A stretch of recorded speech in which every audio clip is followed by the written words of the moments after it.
Saturday night. I had some friends over, and it was only about 10 guys, but not all of them were from the show. And then I had to make guys from the show. You know, guys who work with us, because it was like Sophie's Choice. I was just like, well, gee, I was going to call up 𝗦𝗵𝗿𝗱 to come over, and then but I'd already called Gary, and then I remembered that Gary and 𝗦𝗵𝗍𝗍 it's a good thing you did. Yeah, that they're not getting along. I mean, that's still going on.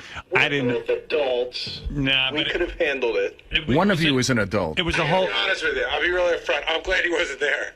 Yeah. I'll be very serious. I mean, you could have invited him. I would have behaved, but it was more fun. I would have been uncomfortable with him around.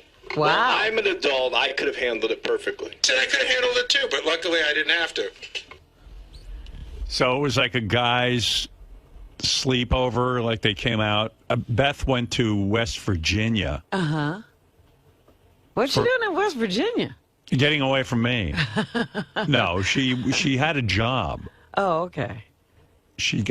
West Virginia has a brand new casino or something like called the Briarwoods. Have you ever heard of this? No. There's a casino, and she had to go interview Ben Affleck, Jennifer Garner, and Jessica Simpson, and then watch Lionel Richie sing, and she gets paid.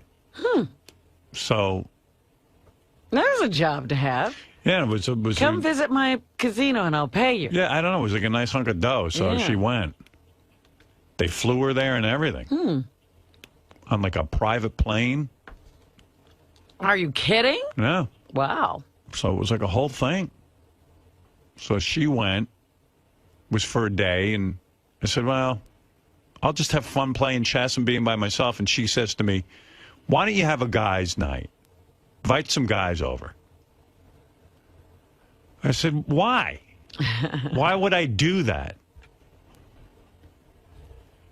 She was like, well, you got to be a little bit social. I go, well, I like the guys and everything, but then they're going to be here, and what if I'm not having a good time? How am I going to escape them?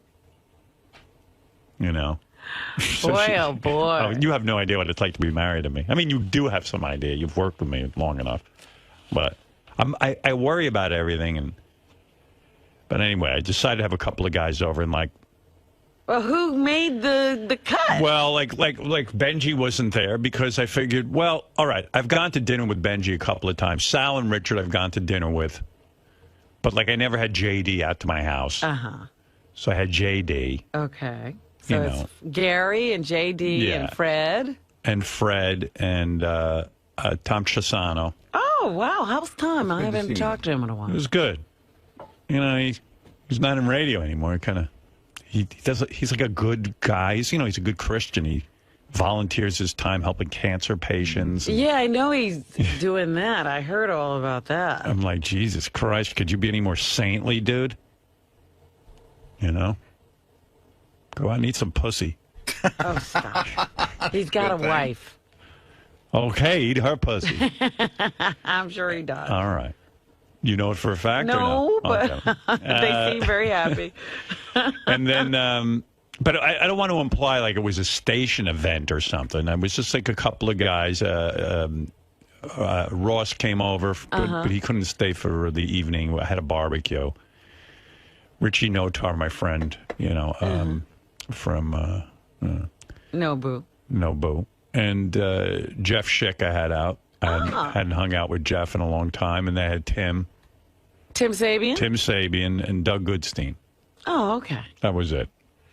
And then I was like, oh, gee, I wish I could have... Who was it you were like... Well, I had Jason. Jason Kaplan? Jason Kaplan. Okay. And I invited Will, because those two are like a couple. But Will couldn't make it? Right. Will couldn't make it. He was out of town. And then that was it, And then I went, oh, I hope Sal and Richard don't bum out because they're going to think I don't like there'll be people. It wasn't like that. It was just a couple of guys, and I couldn't have like 50 guys. Right. I didn't have room for the guys I had. I would break out the water mattress. What do you call those? Those fucking air mattresses. Air mattresses. Yeah. Where'd you put air mattresses? Well, I had these big, comfortable air mattresses. I didn't have enough room because the guys stayed over. It was a big slumber party. We hung out. We had a nice time, right, Fred? Absolutely. Yeah. Terrific night. Terrific Great night of bowling, by the way. Yeah, we went out to a bowling alley. Yeah. And bowled. We had a fun time. Bowling can be fun sometimes. Yeah. You don't think of it as being fun, Yeah. but if you get drafted into it, it can be fun. And it was fun. You know, when guys get together, they're brutal. Like when Tim... Oh, were you all Sam Ben Ruby goofing on each other? Sam goes, he goes, hey... You didn't tell me Sam Ben Ruby Sam was Ben there. Ruby was there. Cool. Sam walks in, takes one look at Tim, he goes, I thought you were supposed to be skinny. So everybody's breaking Tim's balls. Everyone broke Tim's balls, and then we found out Tim went to McDonald's on his way to my house. Like, he couldn't even fucking wait to How get there. How did you find out? So, he shared well, first of all, some of the guys had to double up in the bedrooms. Uh-huh. So I even said to Beth, I know Gary's going to want to be with John Hein because those two are like a lovers. They're like married couple. Yeah, and sure enough, I said to Gary, would you mind bunking with one of the guys? And he goes, as long as it's John Hein. Wow. Yeah, those two. They're in love. That's not what happened at all. The woman who runs your house, very nice woman, she said, does anybody, we may have to bunk people up, but I said, well, put me with John because we get along well. I said, Gary's going to want to be with John. That's exactly what he said. How was it different? I guarantee you those please two fucked. put me with. It wasn't like it was her idea to bunk us I up. guarantee you they had sex that night. I can almost guarantee Gary got some. That Yeah. would have been all I got this vacation. And although I was thinking of putting 𝗦𝗵cie𝘄𝗿𝗍 with John Hein because neither one of them masturbate. That would have been a I'm not safe doing call. anything. How about you? Yeah, so like if Gary needed to masturbate, John would probably object. Right, so put two masturbators together. Right. Because we're two guys you think two guys share a room and they go, hey, listen, I'm going to jerk off. You mind if I jerk off on you? What are they, 10? Pretend you're a girl.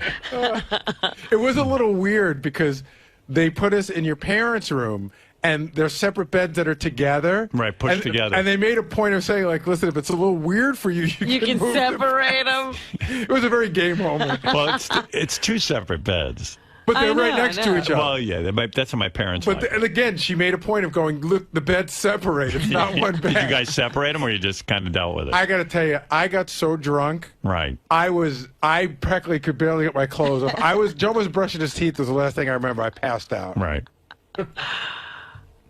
So for all I know, we did have sex. And who else bunked together? Was your ass sore in the morning? I was Because Gary woke dead. up and said, I don't know, this alcohol makes my ass sore. I don't like that drink. Oh, your scotch is weird. And, yeah, we had a fun time. It was nice. Wait a second. So the deal is Tim, and it was Doug and Jason and JD and Tim all drove out together. Oh, and Yeah. So they stopped at McDonald's along the way, Yeah. and Tim made a big point of telling everybody that he hasn't had McDonald's in 5 years. He told them at the place. He told them when we were at Howard's pool. why does he lie? But you're He absolutely right. lies all the time about food. You want to know how we knew he was lying? So Tim gets to McDonald's, and he orders. McDonald's evidently has a brand new sandwich. What's the Right. name of that sandwich? Oh, Jason knows. Jason, come in here. The McFatty. Yeah, like the 𝗦𝗵cie𝘄𝗿𝗍𝗿. The Angus wrap. Okay. Oh, the Angus wrap. The Angus wrap. So Tim orders the Angus wrap, except he specializes it. And everyone realizes the Angus wrap is so new. That he'd have to have been there to know. He has to have at least eaten it once to Yeah. know not to put Yeah. this, and this in it. Because Right. you wouldn't even know. Yeah, you wouldn't know what's in it. So then it comes out, not only did he have the Angus wrap, he ordered 2 Angus wraps. Something he never had before. Now, why would you Right. order 2 of them? All right. Then he ordered, I think he did he have fries? No, what they did is he ordered the Angus wraps, and I think he was explaining how he customized them so that they're healthy. Right. And then at the end, the woman goes, is there anything else? And he just takes his head and he goes, it's a McNuggets. McNuggets and 2 Angus wraps? Yeah. In order to take the weight off. What is that? I now have the tools in order to take the weight off. Oh, okay.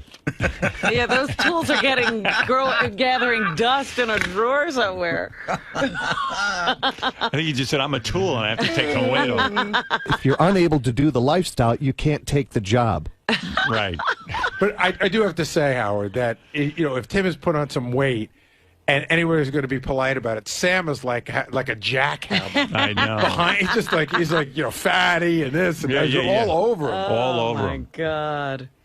Jason knows he's heavy and he admits it. And he ain't trying Well, to diet. Jason hasn't been on a diet and No. hasn't made these declarations that he's cured.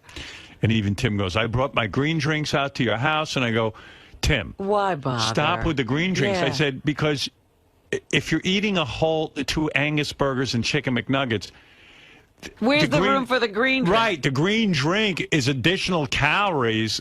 I mean, if you're going to use the green drink as a meal, I get it. I think he's using it as a diuretic. It's going to shit out the McNuggets. It is what it is. He's trying to push those McNuggets out. What's that, Tim? It is what it is. Say it again, please. It is what it is. Thank you. All right, there you go. Very good. It is. The 5 times I asked him what is it. Oh, my goodness. The people, you know how we knew he'd been to McDonald's and he was lying? The people at McDonald's greeted him like he was at Cheers, And they the were bar. like, hey, Norm, your usual? Everyone knows his name. I was They a were man. I was a man for 6 months. Yes. Like, why do you drink green drink on top of all the stuff you're eating? No, because I just feel good on the nutrition. Right. So I go off the beaten path a little bit. Yeah, but I'm I saying- modified it. But you Stop haven't. lying, Tim. You don't go off It's the not beat. You're lying. off the path. Yeah. There's no path. Oh, we'll see. And it says here you also ate fries at McDonald's, No, too. I had some of his fries. Can you imagine? He had Angus JD's. wraps, and chicken McNuggets. And I haven't been there in, swear to God, in years. How do you know what's on this Angus wrap? Because it states on the board, it said whatever. And how do you make it healthy? By not eating I it. took some of the less healthier stuff off. Please. What'd you remove from your Angus burger? I have no idea. You don't remember? I have no idea. All right. It was a blur. All right. Thanks for having us out, though. I told you you'd be fat again. You don't No, I listen won't. to me. You wait and see. Wait and see. Wait and see, gang. Yes. I love these what challenges. are we waiting for? Are you still wearing your thin clothes? Or you No, I had to you go up out a and buy size. it? I had to go up a notch. I put on 20. It's coming off. I saw something you might be interested in. It was on TV. I saw it over the vacation. It's like a girdle T-shirt. Oh, yes, those T-shirts. that you can I actually saw buy. that. It's $19.95, and it makes you look very slim. I don't want to do that. I want to be real. So I'm going to get down. Don't worry. Don't worry. See, I love these challenges. The best part of Tim getting thin was he threw out all his fat clothes when he got skinny. Oh, yeah. He That was was going smart. through that closet like it was Christmas. And I said to him, just box the clothes because I got a feeling you're going to be back up. Well, I fluctuate a little bit. No, you don't, Tim. You just keep going up. Stop no. lying I'm to going down. yourself. Stop lying Watch to this. yourself. Watch me. Watch the me. only reason you can't, Watch me. Tim, Notice listen how to everything's me. so clean now? Listen the windows to are me. painted clean. Oh, yeah, I saw The that. only paintings, reason everything you're, nice around you're here? having this problem is because you're lying I to love you. yourself. You know that. You're lying to yourself. No, watch me. Watch me. Watch me. All right? Would you watch him? Yeah. I'm going to Keep an eye watch on- you, Yeah. but you're lying to yourself. Did they paint here? Yeah, they painted the hallways. They put up all the Oh, yeah? pictures. It's great. Why did they paint if they were Because afraid it was of a leaving disaster. in 6 months? You see how it gets. Yeah. So, looks good. What happens if I do leave in 5? Now it's down to 5.5 months. What happens if I do leave? You can't leave. You can't leave. We Because love they you. painted. Oh, smart. You sound like the owner of Cleveland because you just go to LeBron. LeBron, we just painted. You're not going anywhere. We love you. Thank you. If They're created by man. We can solve them by man. That's right. When my alarm went off this morning, I said, if I resign, I said this to Beth, kick me in the head. Because there's no way that's right. So when I was at my house, Gary came out and he hands me an envelope as he's leaving. Both, I want to give you my new book. You know, he gave me the what do you call that? The galleys? Wasn't even like a galley is bound. This was just like a big paper clip of his, you know those big giant paper Yeah, clips? the ones with the things that you fold down. Yeah.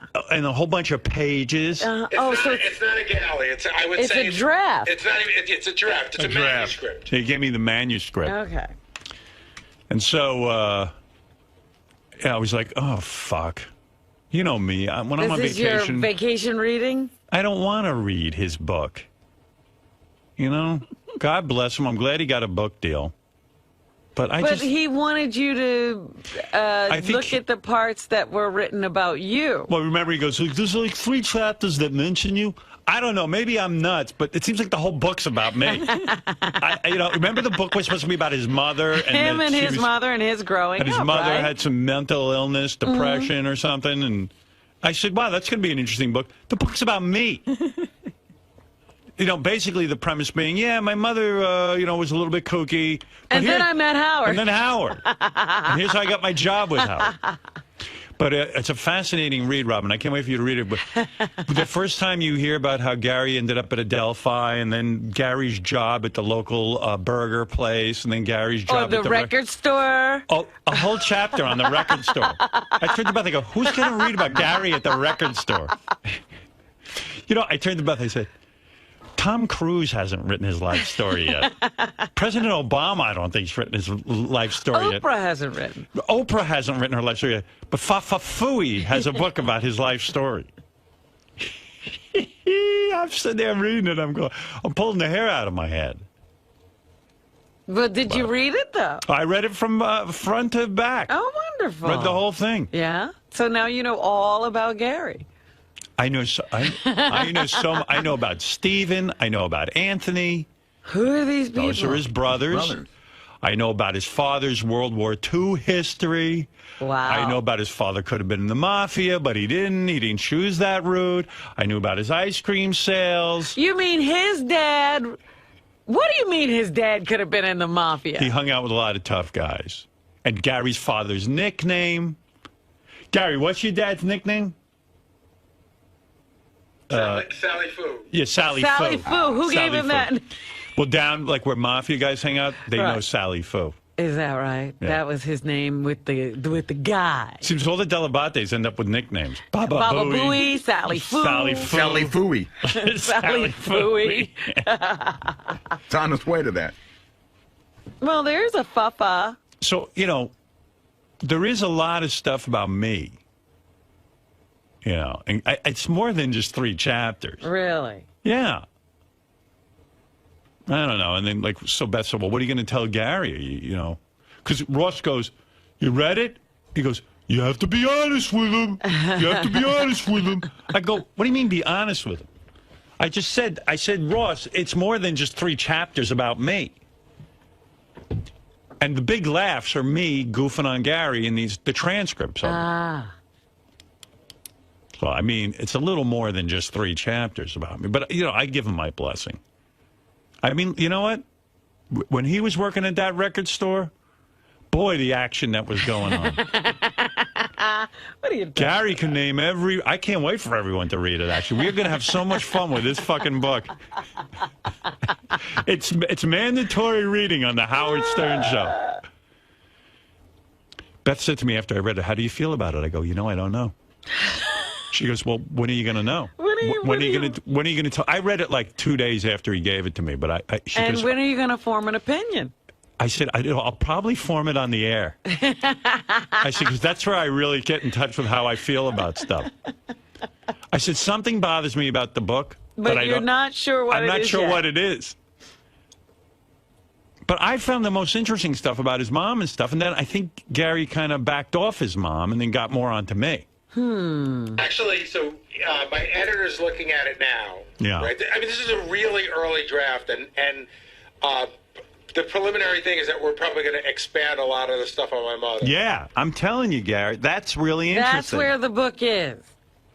Gary held back, though, a little bit. Oh, I think he's going to have to go deeper. He's got to dig a little deeper. Yeah, you want my comments, Gary? Absolutely. Okay. The stuff with your mom's really good. You do need to expand on it. I mean, it might be uncomfortable, though. But he's got the basis. I mean, the fans will enjoy the book. Mm-hmm. More stories about working at the record store and the other fascinating jobs you had, especially at WLIR when you were a news intern. And how you got into 𝗦𝗏𝗍𝗏. Yeah. And more stuff about Ross Frank yelling at you. I got to admit, I like that. That actually sounds funny. That's I would funny. love to read that. You like that part. I love that part. I would love to read every that. morning.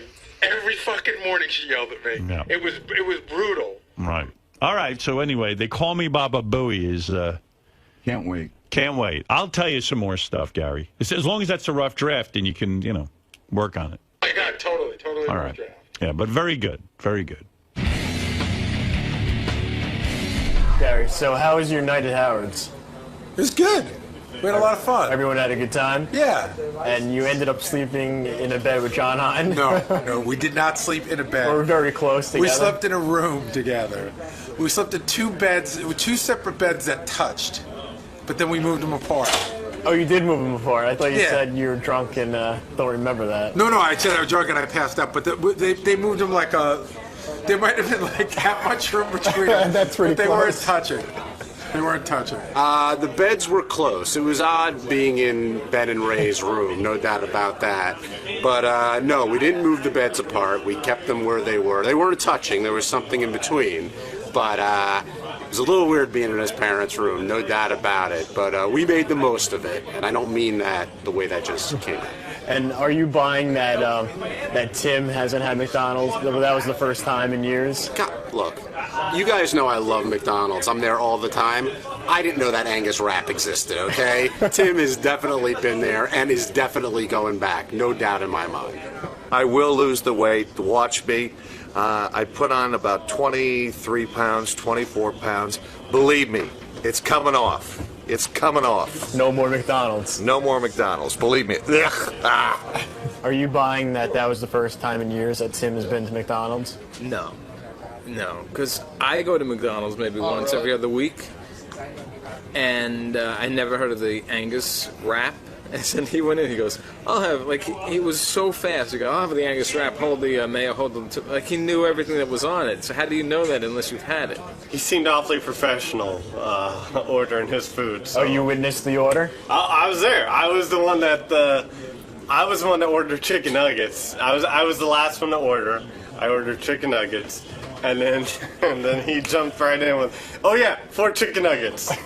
So he knew what he was doing when he got there. He knew the drill. He knew he wanted nuggets. Also, I'll give you that. He for someone, did they even have chicken? I guess they did have chicken nuggets 10 years ago, but who knows? 2 things that prove, besides the ordering of the new sandwich, that he had been to McDonald's many times before. Number 1, he must have said about 30 times that this was the first time he was in the McDonald's in 10 years. And for some reason, no one was asking him. He just kept saying it as he's shoving food down his throat.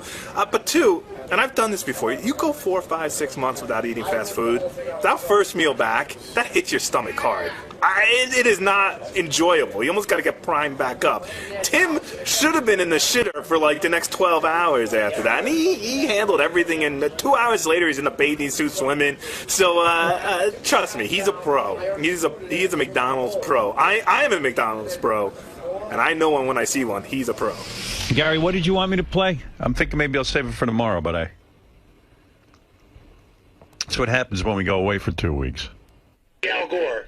Oh, Al Gore, yeah. The woman made a statement. It was a long, rambling statement. I tried to listen to it on the It's internet. not a statement. I think this is when she, this is her police sort of deposition, I guess. I don't Sounds like she's reading it, though. Well, yeah, it is a prepared. It's pretty sexy. Did you hear any of it? I just read that, it sounded like sexy. It was a prepared statement. She wasn't talking off the cuff. As I said earlier, evidently, I read in the paper that this massage was $540. No wonder Vice President he took Gore. her hand and put it on. Yeah, he's like, honey, I mean, this is $540. What are we doing? You're not giving me. You got a touch right here. Yeah, he hugged her, evidently. This is her side of the story. All right, I'm ready to stop hugging now. When you walk in and you're going to give a guy a massage and he starts hugging you, That's you a can sign leave. you should leave. Yeah, it's not going well.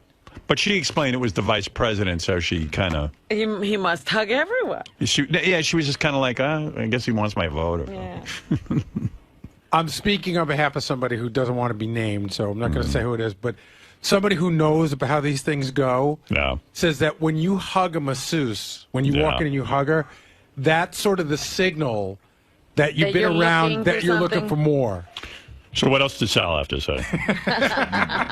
Hello, you. What was the other signal? Is there some other signal that you say something? I don't know.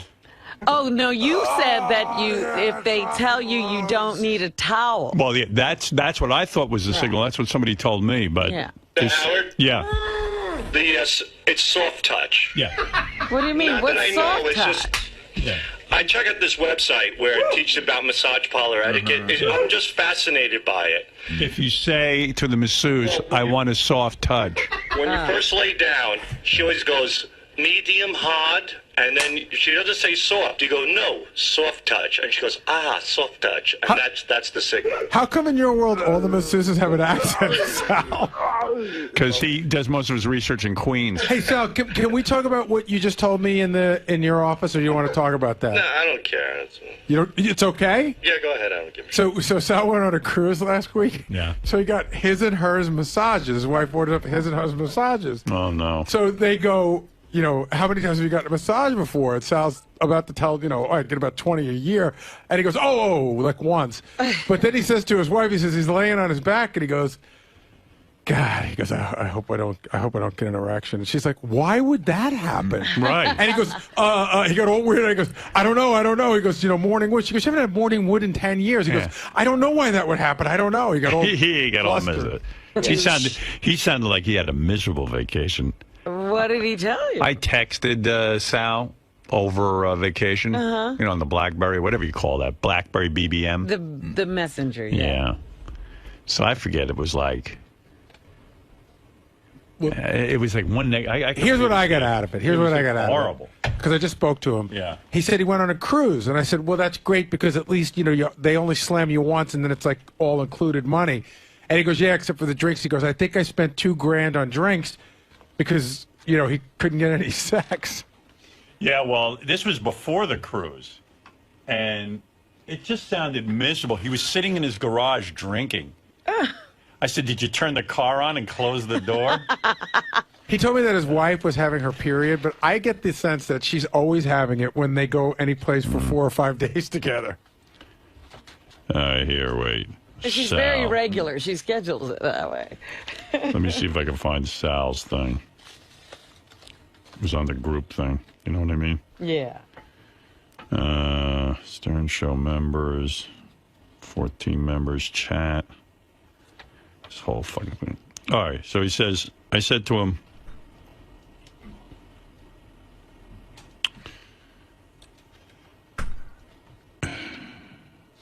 I was having dinner somewhere and I saw Ashley Dupree. Oh, yeah? Yeah, so I wrote Sal. I said, Sal, I just ran into Ashley Dupree. She was dreaming about your smelly balls. That's how guys write to each other. What does that mean? I don't even know what that means.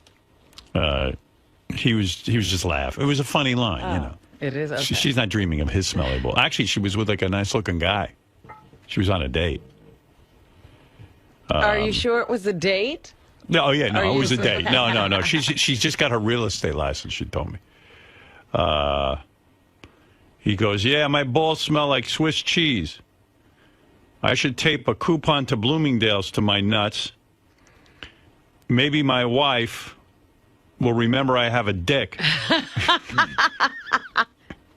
Where's Tim? What the fuck?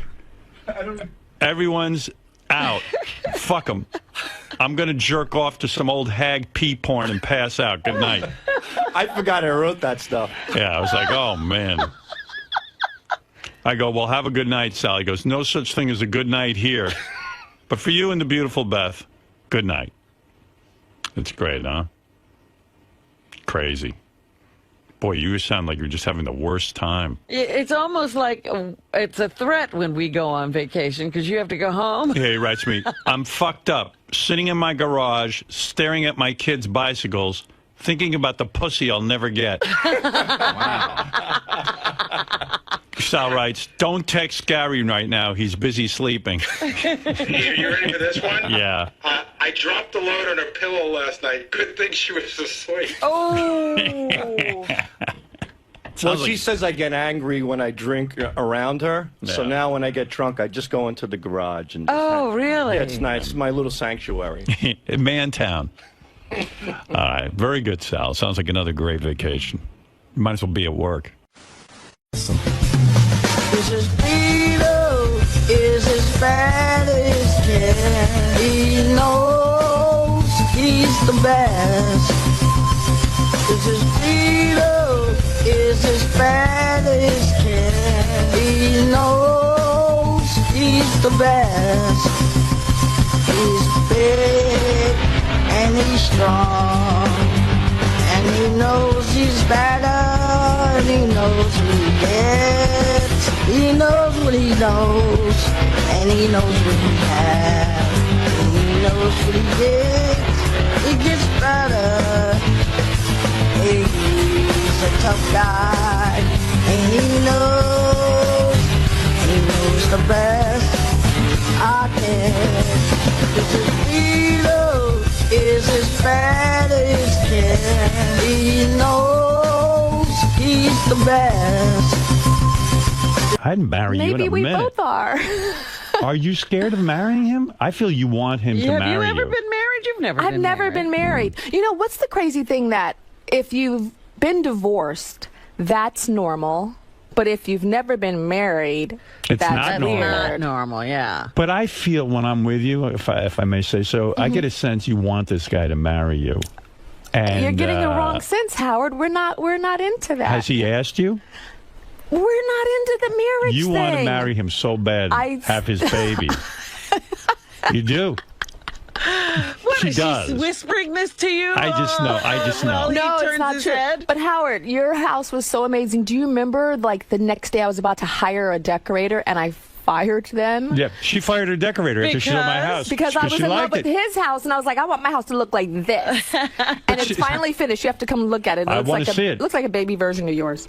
And who told you your house, your apartment would not be done in a year? Who told you that? You. And I it's, did. And you know what? It's still kind of not 100% finished. What is the delay? How long does it take to build an apartment? I don't know, like 3 years. What the heck? What did I tell you? I know. So you bought this apartment and it's 3 years later and you're still not in. I'm in it. Is it because I you still are? have a couch. You're living in it. Mhm. But it took 3 years to build. It took 3 years to build. Boy, you look good. Thank you. Yeah, you look. I could see why you modeled professionally, made a fortune. Well, how old were you when you started modeling? You started I was young. 15 years old. Yeah.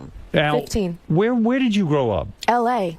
And when you're in L.A., your mother just looked at you and knew right away you were that good looking and said, I'm going to put you in modeling? My mother looked at me and had no idea that I was a model. My mom was a medical photographer, and part-time she would take pictures of women that wanted to model. Right. And I would hold the bounce card and check her lighting for her as her little 12-year-old assistant. So how do you get into modeling at 15? A girl came up to me on the first day of school and was like, you look like a model. And I was like, what? She was the first person to ever tell me that because people used to kind of stare at me. Howard, I had a big-ass forehead and, like, eyes that were, like, too far apart. They still are, but my face have, like... Boys didn't come on to you in school? Oh, my God. Well, since I went to an all-girls school... I see. So you didn't have an opportunity. Did girls ever come on to you? No. I'm sure you've had lesbian affairs. No, I have not had a lesbian affair. See, I figured maybe Beth and I aren't enough fun for you and John. Like maybe you guys swing or something. I don't know. We're not that way. No. Oh, my God. Did I ever tell you the secret about you guys and our plan? No. What was it? Okay, I didn't know who Howard was off air versus on air. Right. And we had a signal that if you started talking about my boobs and crazy stuff and we thought that your house was going to be like all white lacquer and like black like leopard sculptures and stuff like that. And Torture chamber. Totally like 80s yeah, and so we were like, okay, it's going to be that. There's going to be like 100 people there, even though he said it's a dinner with us. Yeah. And he's going to start talking all this crazy stuff. So I had like a little signal, which was wow. save me, like I'm praying. And that meant Get us let's outta here. Go. Yeah. The moment we pulled up, Howard and Beth were at the front door greeting us like the Brady Bunch or something. That's how we are. Their house was warm and wood and love and like We were nice people. super nice. We love you. I think people think we're boring, Beth. So what do you think? Because we are boring. Well, John and I are boring too. You are boring? Yeah, we're just like you guys. How long have you been going out with this John? 4.5 years. And I picture John nude sometimes with a huge penis. Oh, gee. I do. Why do you do that? I can't talk about this because he is a banker. Heterosexual? He is a banker. Yes, so we No, can't but I just imagine he satisfies Tyra. Is that in every because way. he's black? Talk about Not because he's... Is he black? So did you go to an all-white school? Were you the only black girl no, there? I went to a beautifully mixed school. A mixed school. We had chocolate, we had vanilla, we had caramel. Was your mother a dark-skinned black woman? My mother was like Robin's color, almost exactly. Is like Robin's And color. your father, where's he in the picture? My father's a little more chocolate. Are your parents still married? No, they got divorced when I was 6. I see. Yeah, but my dad's still in the picture. I mean, he used to work for my company. And so when you decided to be a model at 15, because somebody said to you, you should be a model, how does one go about becoming a model? I don't understand how you make that jump. Well, I waited. She discovered me when I was 13. I waited until the 11th grade when I was 15. Right. And I went to a bunch of agencies and... You walked around with a picture of yourself? I walked around with some snapshots that my mom took of me. So you must have known you were good looking, and boys must have started paying attention Boys to you. still were not paying attention. You have to understand that model does not necessarily mean beautiful, alluring, or Yeah, but you're a attractive beautiful to woman. a boy. When I was younger, I was more of a high fashion model look. So it was a little more quirky and more odd, more interesting. And being As a I got- black woman, I remember when you started modeling, it was not really that common for a black woman to be a model, and maybe there's only one black model that's allowed to be successful. Exactly. I walked into the agencies, and a lot of them were like, "Oh, we already have a black model." Sorry. So it's almost impossible. So if someone was would have hard. said to you that you would have made a fortune as a model, you would have laughed, because at that time it would have been questionable whether you could even get work. Yeah, I would have laughed. So you walk in. I walked in to the one that said yes. Who is that? LA Models. And are you grateful to them because they didn't say we have already one black model? I'm super grateful. I'm probably sitting in front of you now because of them. Although they did tell me I wasn't photogenic, that I should do runway. So I started off with runway with them. And you were super skinny, I imagine. I was very thin. To do a runway, how much? You're a tall woman. What are you, about 6 foot? No, I'm 5'10". You're 5'10". Yeah. What did Look you at my weigh? heels. I mean, I have on like Those are 7-inch beautiful. heels. Fantastic. Let me see your feet.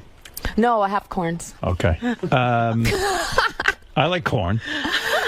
So you walk in and you're 6 feet tall. I mean, 5'10". Mm-hmm. What do you weigh at that point when you're that age? At 15, I don't know. I was probably 110 pounds. 110 pounds Yeah. at 5'10". That's incredibly skinny, right? Very skinny. Skinny with the big boobs. It's not so big yet. How to be an incredible sight, right? Not so big yet. And so they put you to work. How do they put you to work when everyone's sort of not into the black model thing? It's all about whitey. Well, it's all about whitey. Yeah, right. Well, No, it is. Well, I started with runway, so they liked black girls on the runway because we were elegant and graceful. Right. So then I started there, and then I slowly started doing other stuff. How do you learn how to do that walk on the runway? What is that all about? I studied, and I've seen documentaries and stuff on you and how you studied and like really were obsessed. You studied what the women did. I studied. I went to the fashion library in Los Angeles and like was obsessed with tape. And I'd watch tape of girls from the 80s and just really like study them, 70s too. So when people say models are dumb, they don't have to know anything, all they have to do is sit in front of the camera or on a runway, you say, no, there's something to be studied there. It's not that simple. Oh no, some of them really aren't necessarily that interesting. Because it's a secret. There is something to study about why some people break out and some don't. Yes. So what was the secret? That you somehow are more interesting? I think the secret for me was a lot of research. So like when I went to Paris for the very first time, Right. instead of going to college, I went to Paris. I got accepted at every college I applied to. I wanted to be a writer. Yes, I wanted to be a writer and a producer for film and television. Were you the valedictorian of your school? No, I was not. What'd you get I on your wish I was. SATs? You know, it was different scoring back then. My SATs weren't that great. My ACTs were amazing. I don't even know if they do those anymore. I see. Yeah. So you didn't go to college? No, I didn't. I got accepted to all of them, but I got discovered to go to Paris at the last 2 weeks before my first day of college, I got discovered. And you said, screw college. I can make a fortune doing this modeling. No, I said, oh my God, this is the craziest decision of my life. What am I going to do? I don't know what to do. I talked to my mom. My mom said, follow your heart. I support you and whatever. Your mom was okay with you leaving for Europe? How old were you then? I was 17. 17, she's okay with you just taking off and going to Europe? Yeah, and the reason why I talked to her about it, and I said, Mom, if I got accepted to a university in Europe, I would go. I'm 17 only because I started school a year early. I would be 18, going to college at the Sorbonne or something in Paris. Yes, but it's very different. When you go to Paris as a model, isn't every guy a wolf, and isn't every photographer going to fuck you, so to speak? No. Do you curse at all? Yeah, I curse. You do? Yeah. But that's not your image. No, I curse. You won't I used to curse all the time on my talk show, but see, I was beeped because I was on, network television. When you would go to Paris to model and look in the way you do, even though you think you're ugly, look in the way you do, didn't every photographer try to bang you and say he'd put you on the cover of Vogue? Okay, I don't understand this, Howard, but it did not happen to me. Did you go to Paris as a virgin? Yes. You were a virgin? I was a virgin in Paris. You never had a boyfriend up until then? No, I had boyfriends. I just was a virgin. I remember doing a photo shoot with Naomi Campbell and Beverly Pill for American Vogue and talking about virginity, and they were shocked that I was still a virgin. Naomi Campbell was the one who was mean to you, wasn't she? Yeah, but this was a nice moment, and she hated you because you were black. Am I correct? Tell the truth. And successful, maybe? Yes. Yes. She couldn't deal with it. She said, I'm the black model, not you. Well, no, the world said that. Right. The world told her there can only be one, and here comes the new one, and Naomi, you better back up. So she reacted very strongly to something that was already negative. You know and what I what mean? way did she express that to you when you were modeling with her? What did she say to you? You know that movie Showgirls? Yes. Just do that and make it the modeling industry. She was really brutal to you. Did she try to sabotage your career? Just the movie Showgirls. That's How does all a woman try to sabotage But she your career? apologized. She came on my talk show years later and she apologized. But my life was a living hell. I'll admit it was a living hell for years, for many, many years. Well, I know what was in the press was she always said you were copying her. Yes. You mimicked her walk. You were trying to be her. Yeah. And it was an exact opposite. I got known for my walk because it was actually kind of comedic. So if that was copying hers, it was mine was very. What was your walk? I was very animated. Very, very animated, and I would change my walk depending on what the designer was. What could a girl make walking the runways of Europe? Can she make? How much can you make a day doing that? Well, back in my day, some of the top girls are making $10,000 a fashion show. Wow! And so you do 5 a day. You do about 25 per city. So add up Milan, Paris, New York, and then maybe a little bit of London. So you could pull in 50 G's a day. Yeah, you could. Oh my God! You must have been going berserk. Yeah, I was doing pretty well. Did you get out of control? No, Howard. I'm conservative and boring like you and Beth. Did you ever get into drugs? No, I've never tried drugs. You never smoked weed? I've never smoked weed. I've seen people smoke it, but I've never smoked it. I don't understand how you don't try that once. I don't try. I tried a cigarette when I was 6. It was burning in an ashtray, and my mom's friend's cigarette. And I smoked it, swallowed the smoke, coughed for 2 days, never did it again. When I was 12 years old, my best friend got 2 peach wine coolers. You know those Bartles and James back in the day, or Seagrams? Yeah. And she was like, dude, let's try this. Da, da, da. We sat in her hallway. I drank the neck of it, and I was like, the peach tastes good, but there's a nasty aftertaste, and it burns. I don't like it. So you never She drank hers, and she drank mine, and she passed out beside me. That was the last time I had alcohol. You're a goody two-shoes. No, I mean... You like to walk around naked, though. No, I don't. Yes, I read an interview with you where you said you do. You said that it's important for women not to wear underwear so their vaginas can get air. You said it. Yes. I never heard you say that. You know what? That was probably on my talk show, which is true, especially at night. I know this is, God, I can't believe I'm talking about this. But at night, I do tell women, like, air it out. Air it out. Why? Why is it important to get air on the vagina? I just think it's important to air it out. So you sleep nude? No. What do you sleep in? I'm curious. It depends. Do you ever wear any of that lingerie that you're famous for modeling? You know what's so interesting is I would model that stuff, but I wouldn't wear it to bed. Not even for John. It's a little itchy. Not for John. I can't talk about that because he's a banker. So what? He's the vice chairman of a bank. Big deal. He's a man. You don't put on a little outfit for him once in a while? Just to keep him interested? Howard, I can't talk about that. Oh, you will. I'll break you down. I'll break you down. You're wearing underwear today, though, aren't you? Howard. Are you wearing panties? I am friends with your wife. I know, but are you wearing panties today? I'm so not having this conversation Just with tell you. me if you're wearing panties. Are you wearing panties? No, I'm wearing boxers. Okay, well, let me see them. I didn't ask to see. I just said, do you wear underwear? Yeah, but you asking me and me. Are you wearing panties today? I don't know. Answer is no. I'm seeing it right now. You can see right up there. So you go to Paris a virgin. Yes. And you're a naive girl in a sense because you've never really explored the world. And your mother says you can go off and do it. You're living alone, though, or model's apartment. Yeah. Yeah. Model's apartment is a shithole that they charge you a fortune for. There you go. And now all of a sudden you're making 50 grand a day. Mm-hmm. That's pretty heady stuff. Mm-hmm. Who's managing the money? Who's doing what? Mommy. My mama. Yeah. Mommy. My mom was at work in Los Angeles, and she had a pile of work from, she used to work at a Jet Propulsion Laboratories, JPL. And then a pile of my modeling stuff. Uh-huh. And then when that pile started getting higher, her employer came up and was like, her boss was like, what is going on? Right.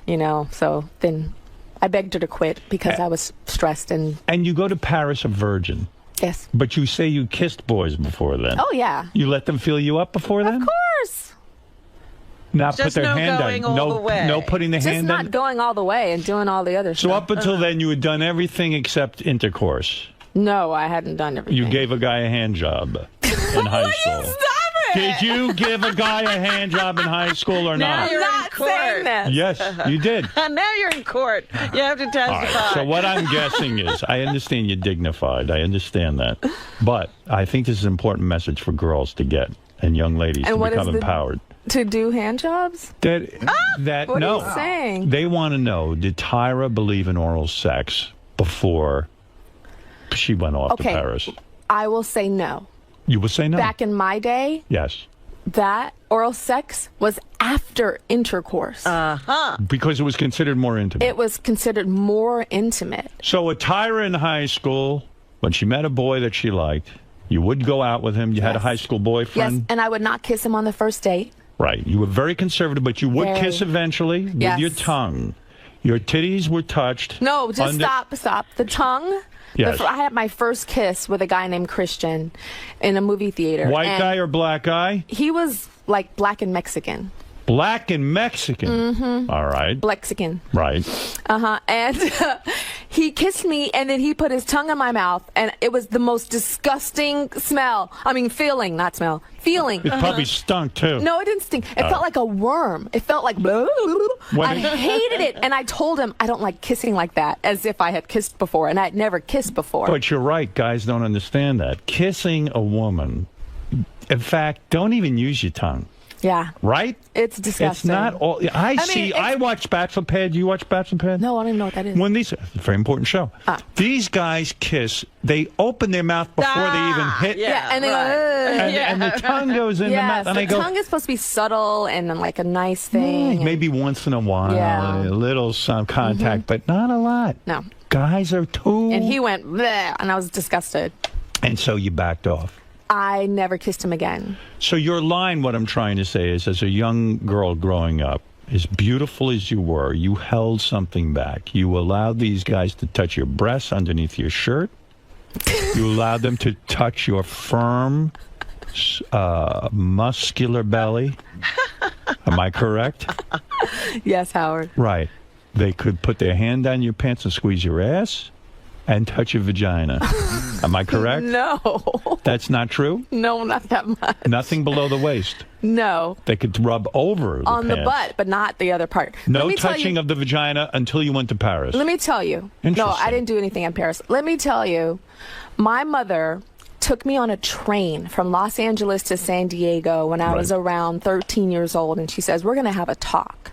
And my mom gave me the most descriptive, embarrassing sex talk ever. And what was that talk? She said, you are going to start, you know, having relations with guys, and they're going to touch you and they're going to kiss you, and your body's going to feel like this, and this is going to start quivering, and then your breath is going to quicken, and da-da-da. Wow. You know, the boy is going to say, oh, let me do this, let me do that. He'll even say, let me put it in a little bit. And I've talked about this I've on my used talk that show, line. Yes. right? You know, let me just do this, Let me let just me put do the that. tip in. Yeah, all that. So Right. she gave me a very graphic, like I wanted to vomit on that train talk. And yet, Cut to 3 years later, a guy is saying everything she said. And because she had told me that, I was able to say, oh my God, he just said, let me put the... So I was like, oh no. you Whereas, recognized all this and said, my mother knows something. had she not told me that, I probably would have said, okay. You always go out with super good-looking guy? You ever go out with an ugly guy like me? You're not ugly, Howard. Well, I'm not very good-looking. I know that. Would you ever date a horrible-looking man like myself? I cannot answer that question because I don't think you're horrible looking. But if you cut off like yourself, I can answer it. But you're very true. Your mother is a very bright woman because she's right. That's Guys, what mothers don't do. They don't. And so their daughters are One thing I never said to a woman, never let me put the tip in. You know why? Because my whole penis is a tip. That is the That whole is thing. it. That's the whole experience. That's it. That's all there is. Have you ever laughed at a man because he was too small? Not to his face. But there are men you've broken up with because their penis was too small, didn't you? Admit it. I happen Robin, to know this. help about it. me. No, is that true? No, you didn't break up If you with were him. with a man, have you ever been in a situation, and you've been around We a are lot not of good-looking men. talking about Hold penis it. size. You don't even know what I'm going to Let's ask talk you. about yours. I don't want to It's talk about other awful. ones. It's horrible. It's embarrassing. Because this is why I'm asking for myself, not for you. When a man pulls down his pants, you take a look and you say to yourself, oh my goodness, what a disappointment, right? I mean, if it's small, you do have that reaction, don't Well, what you can ask is, does size matter to you? you? Yes. A lot of there's like this thing out there that women, you know, have put out that, oh my God, something should be as like your microphone or whatever. Right. As And, thick and as a beer can. Yeah. And that's not the case. Right. But and it makes guys very, very insecure. But at the same time, I think it's good for guys to be insecure about something physically because women have so much pressure about their physicality. So, sure, give you guys some kind of penis and be in insecurities because we're dealing with all other kind of stuff, too. You've been with men where you sit there and go, oh, my God, look at that. That's not going to get the job done, right? I mean, it's a disappointment, isn't it? Howard, I'm not answering. Isn't that it? Robin, is it a disappointment when you're standing there with a man that you're attracted to, you finally have his pants off, and there you see... No, if you like the man, you're not going to do that. I could hear that giggle Oh, stop it. that all of you have. Howard, you've gotten girls. I've gotten a few. And you're like that, And right? nobody's ever laughed or left. I keep it hidden. And you just kiss with no tongue. That's right. And say, And I'm they like respecting you. So you go to Paris, you're naive Yes. sexually, you have barely experienced, and you've never made love to a woman at that point either. No. And you never have tried that in your personal life. No. I'm sure you were hit on as a model by many women. Only one model, actually, and I wouldn't even consider it hitting on me. Mm-hmm. But she was a lesbian, and everybody knew she was a lesbian. And I was backstage at a fashion show, an American fashion show, and I took my shirt off, and then she like pinched me. Was like, oh my God, you're making me crazy, and ran out, and that was Pinched your breast. Yeah, and that was it. And she ran out and said, you're making me crazy, and that's it. That's my encounter. Woo. All right. So what's remarkable is you then go off, and your mother sends you, even she gives you the lecture, she sends you off into Paris. You're making $50,000 a day, and I can't believe there isn't a point in your life with that fast lifestyle and all the famous people you start meeting. I can't imagine that there wasn't a period of time where you went berserk, and you didn't. You're a level-headed girl. I never did. De Niro never hit on you? Nope. I had my eye on the prize. I had like tunnel vision. Like when girls were hanging out at the club, I was hanging out at the McDonald's on the Champs-Élysées. Right. You know, like I just have never been attracted to like darkness. And for some reason, like I've heard stories of models working with photographers that I've worked with, and the photographer answers the door naked and all this stuff. I'm like, what? And none of that happened to you? That never happened to me. And I don't know. Is this something in my eyes? Do you see something in my eyes, Howard? There was an attempted rape? Nothing? No, come on. No, there was a photographer years ago, like close to when I was retiring from modeling, and I felt like he had a crush on me. Right. But he was like a schoolboy. He was like, do you have a boyfriend? You know, that was polite. Yeah, that was. Maybe you're intimidating. I don't know. Or maybe it's just the way you carry yourself. There was something in my 17-year-old eyes that kept people away. Yeah, but it wasn't like a toughness. It wasn't like Gia, that model Gia. It wasn't like, ooh. You lost your virginity in Paris? No, Howard. You did not? No. How old were you when you lost your virginity? I'm not going to say, but it was not in Paris. Were you 20? You waited that long? I'm not going to say. Why wouldn't you say that? So many women out there want to know. I'm not going to talk about that. Why? Why not? How old were you when you lost your virginity? 16. 16. And it was horrible. Woman cried. Why did she cry? Why? Because I was her boyfriend.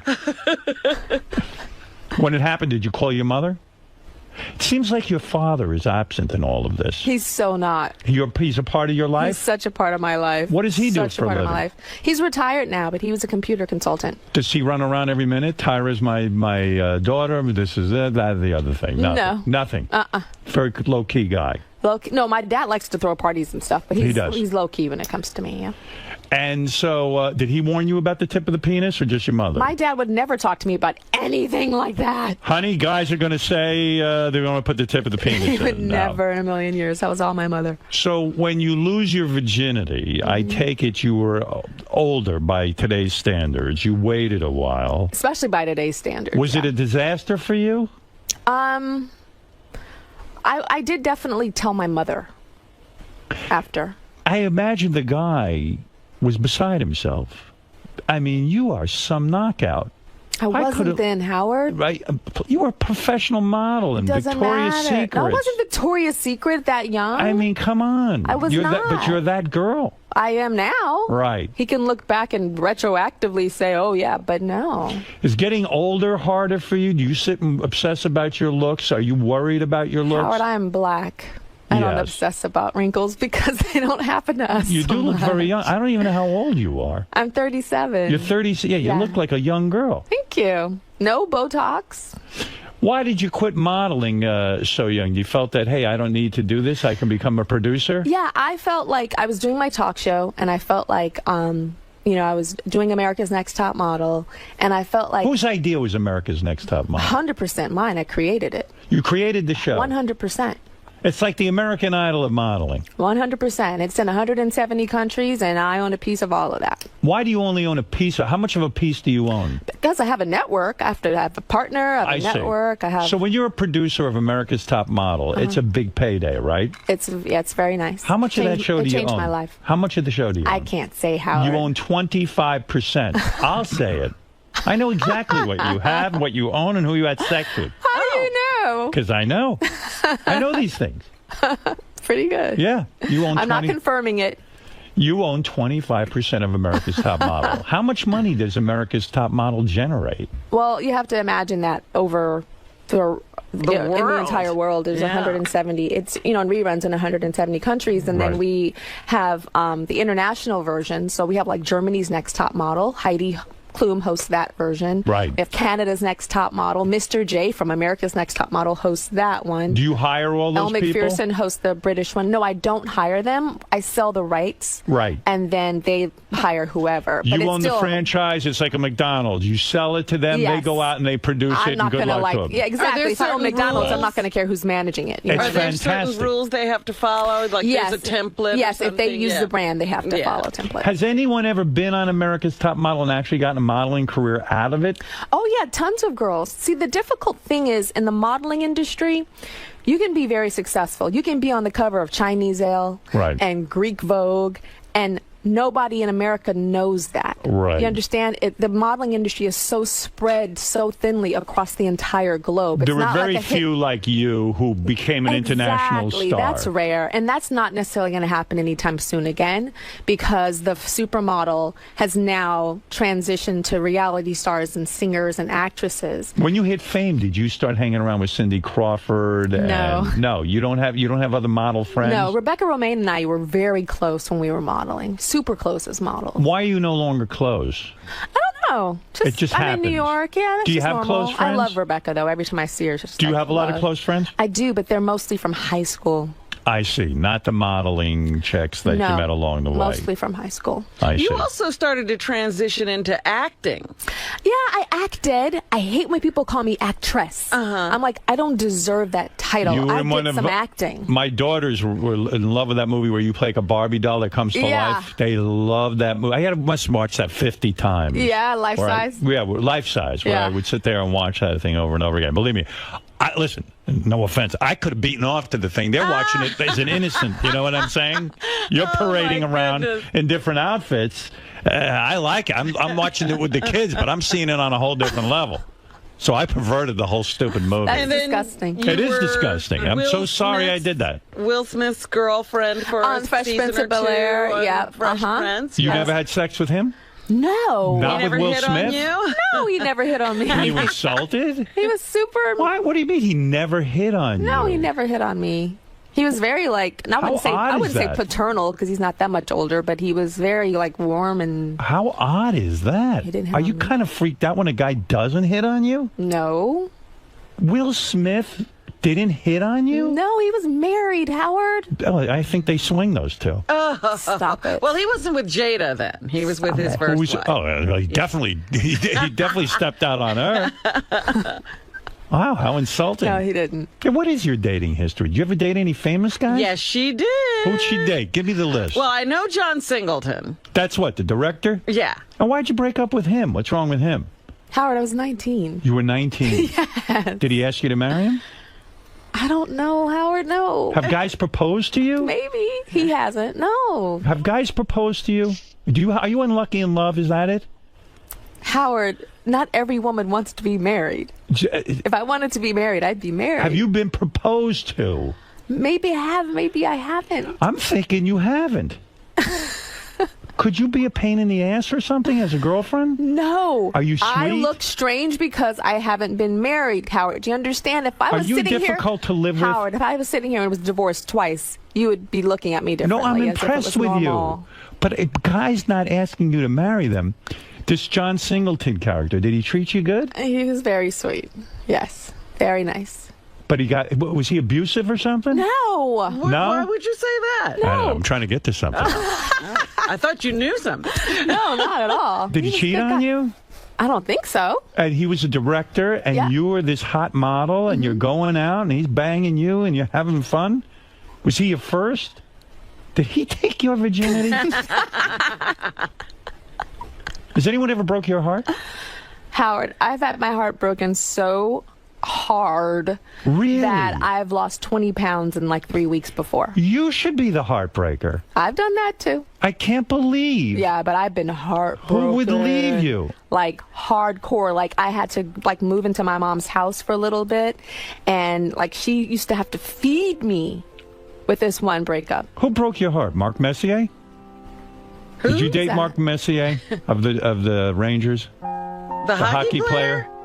Oh no, I didn't go out with him. Yes, you did. I went out with him, but not out with him. What do you mean? Like I went out with him in public, and I went to a dinner with like 10 people, and people I see. thought I So there was dated no him. romance. No. You dated Seal. Wow. Briefly. Will we stop this? What is this music? Seal broke your heart. Aren't you glad you didn't marry Seal? I mean, he's only had 2 hits. Oh, stop. He's not that good. I love this went, music. You went out with Seal. Howard. What? Why is that bad? Why are you embarrassed by who you went out with? Howard is so lovely. He met Heidi through you? Oh no. Did he meet Heidi through you? No. He did no. not. That was years later. It was brief, Who Howard. broke It was your brief. heart? Who broke your heart? It's been broken twice, like crazy, where I had to do, they're not famous, chicken soup, mama feeding me. Like, I wanted to run down the street naked in my nightgown. I'm sorry, that doesn't make sense. I wanted to run down the street in my nightgown.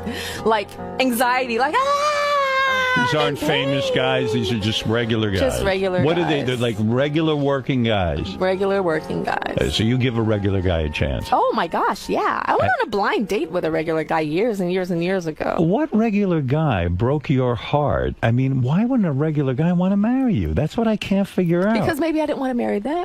No, but you say they broke your heart. Doesn't mean that marriage was in the picture. But they broke up with you. Who would break up with you? I've been broken up with, Howard. Wow. Aren't you shocked by that? That like a regular guy is dating Tyra every Banks? woman has this They don't story. understand, yeah. There's no woman, I don't care how beautiful, how famous, how Hello. wealthy. Wow. They all have the same story. Well, maybe they're not easy to get along with. That's what I'm driving at. Maybe there's something about Are you. You you seem saying pleasant. to me I'm pretty. And you're But interesting and bright. Howard, Yeah, I mean, you're she's a saying, home like, run. Beth has never had a broken heart. She hasn't. Oh, she has. No, she hasn't. Absolutely, Oh, no way. she has. I'm She sure doesn't. she has. Please, look at her. I'm Who's sure going to she break has. up with her? Plenty Howard, of guys that's have not how it broken up with works. her, and you know it. No, they broke up with her after she had no inch. She treated them like they weren't. She didn't give them the time of day. This is a fantasy you have in your head, but there's no woman who hasn't had her heart Yeah, broken. I agree, Robin. And Tyra's not getting proposed to left and right? Come I'm on. sure she has been. She probably didn't even notice half the approaches she gets. I'm like, why are you on your knee? What are you doing? Come on, let's stand up. Do you ever date white guys? I have. You have? Yes. Disappointing? No. Good guys. Yeah? Yeah. Not opposed to a white guy here and there? No. But you have to marry a black guy. You got to treat me right. Right. I don't care if you white, black. Oh, I'll Just treat you gotta be right. right. Oh, believe me. You'd be treated like a princess. Trust me. What is that? A book? That's my book. All right. Tyra wrote a book. Yeah. Now, did you write it or someone else wrote it? Howard, I wrote this book. By yourself? Not by myself. I have tons of people that have helped me. For instance, I wrote a section that deals with a professor, which I'll get into it in a second, or a teacher, and she's from what I call didgeridoo. And so she speaks with an Australian dialect. So I wrote the whole thing. Then I went to my friend's office that works at Harper's Bazaar, and I sat in her office for 2 hours and says, "Is this right? Is this right? Is this right?" Right. And You so, had someone you know what go I'm over saying? with you. So I had a lot of that. Did you write this book? Did you write this with a type or with a computer? Yes, with a computer. Do you type? Most of it in New York City. I type super fast with 2 fingers. You're a two-finger type. 2 fingers. I spent tons and tons of time in the New York Public Library at Stephen Schwarzman Building, the real beautiful big library. Yes. Months and months in there, and all across the world. Most But people what will. is the book about? We don't Yes. even know what the we're book talking is about. called Model Land, and Model Land is a fantastic modeling academy on the top of a mountain in a town called 𝗦𝗵cie, and they build the world's most amazing models, and 7 models graduate each year, and the world is obsessed with these people. In other words, it's a school where they train women to be models. There you go. And they pick them out at birth, almost like what they do with chess players in Russia. No, they don't. They get discovered on a certain day called the Day of Discovery. I see. And then they get shipped off to this school. But Is it like Harry Potter for models? It's like America's Next Top Model with some magic. Sprinkle some Harry Potter, sprinkle some Hunger Games in there. I've heard Alice in Wonderland. I've heard Charlie and the Chocolate Factory from different critics. Has the book been reviewed? It has. Did you get good reviews? Oh my God, Howard! My first review was from Publishers Weekly, and it was amazing. So is that a big rush for you, more so than the TV, more than the modeling? I love creating like stories, right? So this girl 𝗪𝗪 was interesting. At the beginning of this interview, you were asking me about my modeling career and all the stuff that has happened to me. So I got discovered at 15 years old. 𝗪𝗪 gets discovered at 15 years old. So in it's my a lot modeling about book. you. It's very similar. I mean, 𝗪𝗪 has one green eye. Look at that. Does and one- 𝗪𝗪 ever have anal in the book? Oh, Howard, that was really awful. Why? Why is that awful? That's awful because she's 15. No, well, eventually she gets older. No, that's Oh, she stays awful. 15 through the book? Yes. Well, then anal's out of the question. That is awful. Yes. Well, how do I know that? Are you still afraid of dolphins? Tuki's never even kissed a boy. Is Tuki afraid of dolphins? Tuki is afraid of dolphins. Yes. How are you afraid of dolphins? Does that freak you out? On your TV show, you were afraid of dolphins. No, I am afraid of dolphins. Well, how did you develop this fear, and when did you discover it? And why try to get over it? Who cares? When are you going to encounter a dolphin? Anyway? No, I wanted to get over it because I used to have dreams that I was in a swimming pool and dolphins were like bumping into my legs. And that freaked you out? It freaked me out. So you, on your TV show, you put yourself in a tank with dolphins? Yeah, I went to SeaWorld and please stop this. Did it cure you? I thought it did, and I went on my show and like... You tried out. but then I started talking about it and I started crying on stage again. And then at SeaWorld, I was like, okay, I went through stage 1, 2, 3. Okay, let me like tread water with the dolphin, and the dolphin can do that tread water thing that they do, and I'll do it in front of them. And my guide said, I'm sorry, I can't allow you to do that because you're still a mess, and you could flail and like hurt the dolphin's eye or something. So I was a danger to the dolphin. I've read reports that you're worth $160 million, and then I've read reports that you're worth $75 million. What are you worth exactly? Down to the dollar. I would never in a million years tell you. Oh, you are a multimillionaire. I would never in a million years tell you. You could probably just retire from America's Top Model, even if you never did a talk show or anything else, right?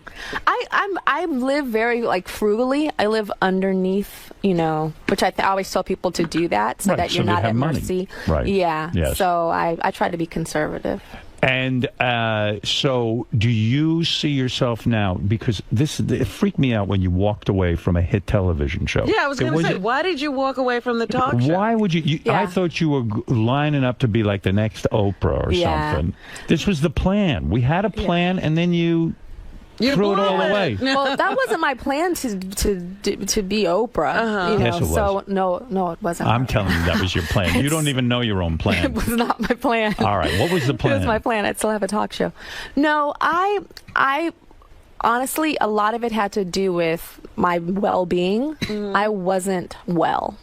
So doing America's Next Top Model. Physically. You were run down from doing the show? Run down. Is it a huge demand on your time to do a show like that? To do both, it is. So you have, with a talk show, you have to do 100 and something a year. And it'd be different if I was just showing up, but I was the producer of that show, and so it was hard. In other words, you can't just walk in and they give you the topics and then you do it. No, you have to sit there and brainstorm and do things. Everything from promos to budgets and to everything to guests and research and. But when a show is successful like that, isn't it hard to finally pull the plug and say no? I mean, first of all, you were doing the show in L.A. You moved to New York. And then even the people moved with you to New York. And then supposedly they were upset with you because you canceled the show and they moved their lives and all that. Even all of that is a responsibility. Yeah, it is a responsibility. I always have a responsibility. No matter what job and what production I do, that is a responsibility. But I still have to think about the health.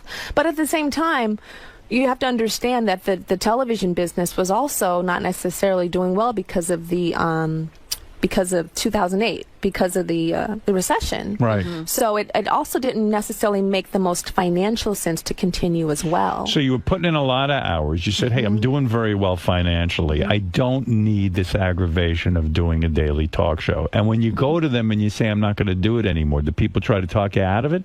No, it was a conversation that we had with the production company. Right. Because it's a business for them too, so they're looking at advertising and dollars in the recession and everything, and so we just were they decided pissed to at you? continue. No, no one was mad. No. Do you miss it at all on any level? No, not at all. You don't. No. I kind of do miss interviewing people every now and then. It feels weird to be on this side, right? So I do like interviewing people. But you're not a fame junkie. You don't need that constant adrenaline rush of being out there. I don't need that. I'm a creative junkie. Right. And I want to build my business. And I'm going to Harvard now, so I have this you're obsession. kidding. I didn't know that. Oh. I still can't figure this out. You go to Harvard for 3 weeks out of the year. How do you get to go to Harvard for 3 weeks out of the year? And then what degree do you end up with? So it's like an executive business degree. Right. Yeah.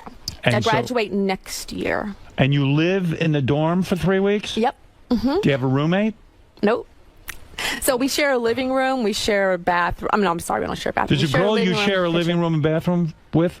Huh? You share a living room and bathroom with another girl? Not a bathroom, excuse me. We share a living room and like a dining room and a kitchen. And then you walk in and, oh, there's Tyra Banks as my roommate. Yeah. That's not freaky to somebody? That's not different? That's not sort of weird? It probably was weird in the beginning, but during the second terms and stuff, it hasn't been weird. And it's more than 3 weeks a year. I mean, and when you go to class, I imagine the boys at Harvard like what they see. I mean, I imagine it caused quite a stir. I don't right? dress like this at What do you wear school. to class? I wear jeans. Would you ever wear a cheerleader outfit? Are you in the cheerleading team? Yes, I wear a Harvard cheerleading outfit. You would never Howard. wear a Come on. cheerleading outfit to class Come to show on. your professor? You know what? I should do that. Why not? I should do that. Maybe they wouldn't cold call on me. All right, so your life now, you gave up the talk show. You said, is your health better now? Much. Right. And I'm still super stressed. I mean, writing this book, Howard, I had a lot of stress. Like, I broke out in this, like, crazy pimples. I had a little bit of alopecia. Do you know what that is? Like, little hair loss. It was, like, the size of, like, a quarter on the side of my head because of the stress of this book. Does your boyfriend start to look at you differently when you get the pimples and alopecia? And you go, hey, wait, I'm supposed to be with Tyra Banks. What the hell is this? I got pimples and fucking hair falling out of her head. I'm out of here. He didn't abandon you during that time? Not at all. I see. Very supportive. Does your boyfriend know your net worth? Did you ever discuss it with him? With John? We're open. You are open about it? You say, listen, John, I'm worth $160 million. Shut the fuck up. You might be a banker, but I got all the bank I need. Do you ever say to him, look, this is what I'm worth? You sat him down? No. Do you know his net worth? Howard, I'm not. Do you know your boyfriend's net worth? I'm not talking about his finances. Tell me if you know his net worth. I'm the public figure. He's not. Do you know he's public? No, he's I not. see him with you. He's public around me. Do you know his net worth? I'm not going to talk about that. I got to tell you, Robin, if Tyra doesn't... the way he talks about your guy, he loves him. I know he loves him. He loves him. If it doesn't work out with Tyra You're and John... setting me right up. That's what you've always This is said. the guy you're waiting for. Successful. He says to me one day, he goes, Robin, I met the guy. I heard that. I know. That you should be with. And I'm like, who's this? Tyra's boyfriend. Robin has right of first refusal. Single? I am single. Oh, my God. You want me to hook you up with somebody? Absolutely. What do you like? What do I like? You like chocolate, vanilla? She likes like me. Everything. Like I like a good person. I'll tell you what she likes. She likes John. I know exactly what she likes. But this Someone John, like John, apparently. He's 6'5". He walks around straight. He's 6'7". He doesn't even hunch over like me. At 6'7", he doesn't. He's 6'7". Huh? Huh?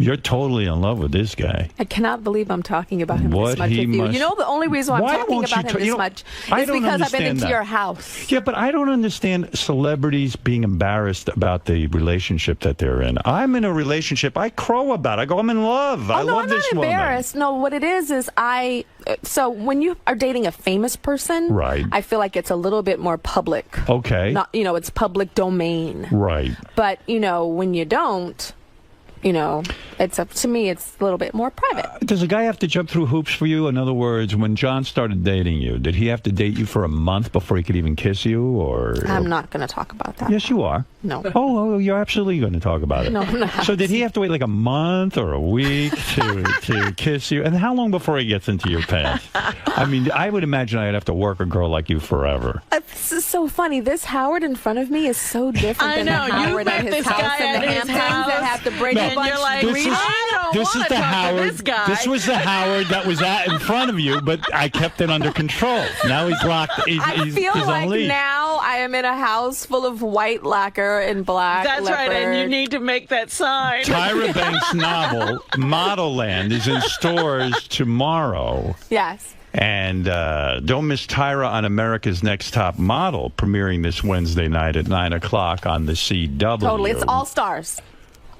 Oh, so these Does are Adrian girls who are Curry coming come back? Adrian does not. No. We don't want winners to come back. When you're running a show like that, it's a lot of headaches, too. Janice Dickinson proved to be a nightmare for you. True. I mean, I think she's nuts. I enjoy having her on the show because sometimes she is a wild wild woman. Yeah, but that was painful to you, right? I mean, you had to fire her. You know, no, there's no firing. There isn't? No. Doesn't she still sort of? There's that seat is a supermodel, like a rotating seat. That seat was a what do you call it? A supermodel that had more experience than I did. Right. So no, there wasn't firing. What was it? She was the first season, right? She was about 4 seasons, and then we had Twiggy and we've had Paulina. So it's So like you had her for 4 seasons, but she started to say terrible things about you in the press. She was biting the hand that feeds her. I mean, you were good to her. Did you ever sit there and pull the hair out of your head and go, what did I do to this woman? I mean, I gave her a job. Yeah. Well, no, the thing is, one thing my mom told me, my mom said, you know, no matter what people like that say, you have to remember 2 things: that you gave them an amazing opportunity, and another thing is you have to remember that they are older than you and they were there before you, and you should never disparage them, no matter what they say. So that's what my mom That's the high road. But meanwhile, it causes you a lot of stress because she starts to... No, it doesn't cause me a lot of stress. No? No, I still have to acknowledge the fact that I hired her. You know what I mean? And I knew who I was hiring. Do you understand? Yes. And Top Model was very successful and had a very successful start. So And you put up, she's the nutnik on the show, and it works. You know what I'm saying? Yeah. So I knew what I hired. When is the last time you saw her or spoke to her? I don't know, Howard. Years. And if you saw her in the street, you would ignore her, wouldn't you? You would run. You would run. No, I probably... She'd be screaming and running after laugh and say, girl, what's up with you? If you had a daughter, would you let her go into modeling? I couldn't stop her, but I wouldn't. I wouldn't encourage it. Why? I just think there's so many other different things to do. If it was something, if the modeling world was calling her, then I couldn't stop her. If it was something that she was really just trying, you know, and I didn't feel that, you know, I felt like there's better things for her, then I would encourage her to do. When you do that Victoria's Secret stuff and you're practically naked walking down the runway, you're so sort of prudish. I can't imagine you felt comfortable doing that. I always had a cover up on the back. Do you enjoy showing off your body? Is there a certain sexual thrill that comes out of it? I mean, a certain titillation that perhaps? Not at all. I just liked working the runway. Right. Yeah, but I always covered up. I always had like a little something on the back. But then the Sports Illustrated stuff. Yeah. Do you like doing that? That's kind of out there. Have you ever posed nude? No. You've never done a naked thing? No. Never shown nipple in any pictures, even if it's an art picture? No. Not consensually. When I say the Sports Illustrated it might stuff be was something out there, it was very sexy. Yes. You know, that was a side of you that... Sports Illustrated is very sexy. Yeah. I used to joke and say that I know how to act sexy for a photo, but it's not as natural in person for me. Or like, it's just not as natural for me. Who's the most beautiful woman you ever saw? Ever saw? Modeling. Christy Turlington's pretty amazing. Iman, it's pretty beautiful. Beautiful. You friends with her? Iman? Yeah. No, not friends, but she's like has like kind of a mentor type of thing. You ever hang out with her and Bowie? No. Have you seen him? Is he fat? That's what we Is need Bowie to know. fat? Someone told me he will not leave his apartment because he's fat. Oh, that come was a rumor. on. I'm not That's kidding. ridiculous. No, I'm being serious. He won't tour or anything because he's fat. That's ridiculous. What do you know about that? You don't know anything about that. Crazy ass rumors. You lost a lot of weight, didn't you? Not recently. Years ago, I did. You look thin to me. I do? Yeah, you look good. Oh, I don't. I think I've gained a little though. If Janice Dickinson was drowning, would you throw water on her? Or would you help her Or would out? you throw her a life preserver? I'd do more than throw her a life preserver. Are you a religious person? I would definitely make sure she survived. Huh? Are you religious? No. You weren't raised in the church? Oh, I was raised in the church, but I don't necessarily go to church all the time. But John and I, we go to church a couple times a month. He goes to church all the time. I go to church a couple times a month. You believe in God? Of course. What do you mean, of course? I mean, yes. You mean you're definite that there's a God up there? I think so. You think you're going to die and we're going to go to heaven? And we're all going to hang out? I don't know if you're going to be up there. I'm trying to you find know out. what? The Howard in the Hamptons Will go. answers, he'll go. He's going to heaven. He's going to heaven. This What do one we do today with is this not. one is friggin' burning, man. What do we do with this one. All right, let's go to a couple of callers. First of all, we're here to celebrate Tyra's novel, Model Land. It's in stores tomorrow. She's very excited about it. She wrote it herself. You know, yeah, okay, some people commented, but she wrote it. She wrote it. Her idea. Don't miss Tyra on America's Next Top Model. Premieres this Wednesday night at 9 o'clock on the CW. How many years has that been on? A long time This is cycle 17 that's starting. So cut that in half. Tyra will be signing copies. Ooh, Tyra will be signing copies of her book Wednesday night at 7 o'clock at the Barnes & Noble on the 3rd Street Promenade in Santa Monica. What are you going to wear to that? Oh, something really saucy. Oh, yeah? Whoa, why not? Let's hear. What are you going to wear? I don't know. I think I'm going to wear, like, some, like, pants. And, Pants? Wear something like this. Shows off your curves. I'm going to wear something that shows off curves, but it's going to be pants. No, guys don't want to see pants. Because I'm not doing just normal signings. I'm, like, doing these kind of, like, symposiums with people. So wear I don't a want to dress. just go hi, hi, hi, hi. I'm talking on stage. It's interactive with the Wear audience. this and wear those heels, and people will come. Oh, and I'm going to be talking to young girls. So what? For additional signing dates and locations, go to modellandbook.com. King of all blacks, you're on the air. Go ahead. Real quick for Tyra. We're running out of time. She's got an important life. Go ahead, King. Yeah, I just wanted to tell you, like, I love all women. I love black women. But what happens is when they get powerful and they get money, they get stubborn and they're kind of hard to get along with. Is that right? I'm glad you're telling us that. Are you powerful and stubborn? And hard to get along with. I'm not hard to get along with, King of all blacks. Well, that's like Beyonce, like, you know what I'm saying? Like, you could tell, like, Jay-Z said, like, she said, now you could get me pregnant, so he got her pregnant. Oh. She calls the shots in that relationship, right? Yeah, I don't even think so. King of all blacks, are you just intimidated by strength? No. Yeah, well, I don't like a strong woman anyway. I like them kind of weak. He doesn't. Exactly. Yeah. That sounds He's a like weird that's guy. what that's He's coming into from. he gets married. You're a foot fetishist. Oh God! Yeah. When you said she couldn't, when you said you wouldn't let Howard see your feet, I'm sitting in the sweeper going, damn. Jim, real quick, go ahead. Tyra, do you use a vibrator or just your fingers when you Tyra, do you ever use... Now, you're giving him the cutoff side. You don't believe in a vibrator? Robin uses a vibrator. Here we go. What have I got to do with anything? I thought that meant she uses her fingers. Oh, stop it. Let's go to... I don't know. Gary, is that you? Yeah, it's me. Okay. Hey, I just want to say to Tyra, I'm probably one of the most straightest guys you'll ever meet, and my wife has got me hooked to America's Top Model. I don't know hide the hair of fashion, but I just like the challenges you guys do on the show, and I just think it's a great show. Now, a follow-up question is... So a straight man can... That's not a question. A straight man can like America's Next Top Model. Exactly. And the straight men always say, my wife likes it, and I watch it with her. I should be watching that show this season. You should totally watch I will it this watch season. it. I'm going to get into it. I asked you to be a photographer this season, and you said no. Well, yeah. You're getting into photography. Do you want to do it this new season? We're about to start a new season. No, I'm not that good. Believe I can me. hold your hand through this. You don't want me doing that. Trust me. I'm a pain in the ass. What is it, Gary? Just to go soon. Tyra has to go? Yeah. All right. My follow-up question is, what kind of girl is she in the bedroom? I think she's a crazy, crazy girl. Tyra's very conservative, I think. Tyra, answer the question. I'm What not kind of girl- answering that damn question. All right, listen, Tyra. Oh, High Pitch Eric wants to say hello. Oh, Let him dear. say it. Yes. Go ahead, High Pitch. Hi, Tyra. How are you? Hi, High Pitched Eric. Listen, I love you very much, and I want to know, do you have a boyfriend? If not, I would love to go out with you. You're at the hottest. Would you ever date a High Pitch Eric? Aren't you lucky that you're already taken? That's right. Is the dating scene the worst, though, Tyra? Seriously. Are you glad you're in a relationship? Yeah, dating's not fun. It's not. Why is it not fun?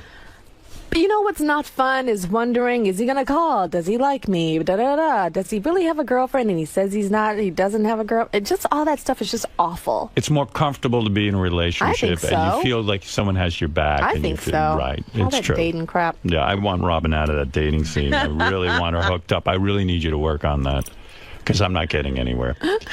I tried to set her up. She didn't want anything to do with it. Tyra's Model Land is in stores tomorrow. It's a big deal for her. She wrote a book. It's a very satisfying thing to write a book, I imagine. And the book is, there's fantasy in here. The supermodels have superpowers. Are you hoping to get this made into a movie? Is that what the plan is? I've already been offered a movie when I was writing it, and I said no. I held off. Why would you say no? Because I didn't want to focus on writing and thinking about a movie. I didn't want some producers saying, make sure you add this, make sure you add this. I just wanted to tell the story. I see. Yeah. And I don't think you and Beth are boring. We will be calling you guys to have another What did you think? Did dinner. you think they dropped you? You do think we dropped you? Yeah, I thought we were dumped, maybe. Really? Yeah, but we get dumped by everyone. You really thought Well, how does it happen? What do you mean by that? I mean, what are you expecting? People don't enjoy us as a couple, I don't think. Well, what do you think? That we enjoy you a lot. You You do? invited A lot, them. a lot. And you had dinner, and you went out a couple of times, I guess, or something. Yeah, we went out again, too. Yeah, and then nothing? Yeah, most people are like but that you with never us, though. really invited us again. Well, we've invited you a bunch of times. You haven't been around. You haven't been around. I think you probably had like bigger parties and stuff. I tend to be a little antisocial. I Yeah, and prefer that's more the other intimate. thing I hear. Yeah, so, listen, she's got rules, and everybody's got rules. I mean, I don't know what to tell you. You don't know the I don't want to rules. offend anybody. You know what I mean? I don't know. We're just having some people over. Oh, Tyra doesn't like God, people. She doesn't want people. She has rules. Yeah. So? But, no, we'll invite you again. Yes. No, but we've known other celebrity couples that dump us. You've been dumped by Right, who? you said that. Well, Rebecca, I think you think. Rebecca they and dumped Jerry you. got rid of us. Even Kelly and Mark haven't been in touch with me in a long time. Yeah, we were pretty friendly with them. They even Mark married us, you. but I didn't hear from them all summer. Oh dear. I think Beth and I are just boring to hang around with. People think I'd be a lot of fun. You're expected to put on a bigger show, I guess. I'm incredibly dull. Really, people No, are it was just really bored. nice. I I mean, think you're very nice. Thank you. I listen. I think Not the nice world of enough you. to see again. Yeah, right. But anyway, Tyra, and say hello to John for I me, will. And you say please. hello to Beth. Yes. Darling. Absolutely. All right. And Say it again, Howard. Yes, the book is Model Land. Pick it up and read Tyra. I will read it. Will you? Well, I've only read 2 books, but Will you give it to your daughter? sure. I'll Your give it to her. youngest. Yeah. The one with the pretty pink bedroom. Can I say that? Or will Yeah, she be sure. pissed that I No, saw she her won't. bedroom? No, listen, now she's in college. She doesn't have a pink bedroom Okay. anymore. She redid that. That's when she Okay. was a little girl. Okay. All right, we'll be back right after these words. You really think we dropped you? No. Oh, okay. I didn't think that at all. In fact, I mean, no, not at all. Honestly. That's not the case. Oh my God, you are tall. I Yeah, don't but I'm even not. remember how tall you I'm not as are. tall as I am. Oh, it's the shoes. Yeah, it's the shoes. It's good to Look, see you. look. Oh my goodness, there you are. There you are. Hello. How are you? Good. You have a little something on your nose. Do I? Oh, you know what that is? Is it, oh, wait, what is that? It's a little white thing. I don't know. Maybe from the cup or something. Well, I just got, oh, that's exactly what it is. Yeah, It's yeah. Oh dear. Oh, God. I don't think it was there all the time. Tyra, It's good to see you. you did a great job. Thank you. You were great. Good luck with the book. Oh, my God. It's so much. So you're only doing one signing? No. That's, I don't know why they only had that one. I'm doing, Why didn't they give me the whole list? I don't know. Tell them to give me the list. Yeah? Will you do Yeah, it sure. for me? Yeah. Okay. Why did they do that? I was wondering if they did that just because that was the most recent one. Oh, maybe. I mean, the one maybe that's it. coming up. Yeah, but no, it'd be are you nice doing to one do- in New York? I'm doing New York, LA, Chicago, They should have given me a list. Dallas, Miami. People are interested in that. They, you know. Okay, so I'll have them do it right now, actually. All right. Okay. Tyra, say hi to John. I'm not professional. Oh, you're not professional. I'm not. You see, this is just for Howard's website. Okay, Tyra. You've experienced on-air Howard. What do you think? He was on air. There was moments of off air, but I think he just can't help himself. Where he's trying to be that guy at the dinner party. He's trying to be the guy at the dinner party, but on air Howard just keeps socking him up the face. What? So unfortunately, dinner party Howard going to heaven. On air Howard. He's hellbound. So what happens at the next dinner party? Are you going to give him some... At the next dinner party, I think I'll have it at my house, and I'll cook him a special recipe. Put things in there that, you know. Will you match up Robin? I'm going to try to find somebody for Robin. Just not sure about her taste. I need more information. Okay. Good luck with your book. Bye.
Said in 2008 that he missed the camaraderie of snorting coke in the bathroom with his buddies, and like sometimes he'll even go and hang out in bathroom stalls because he just misses, I guess, that closeness.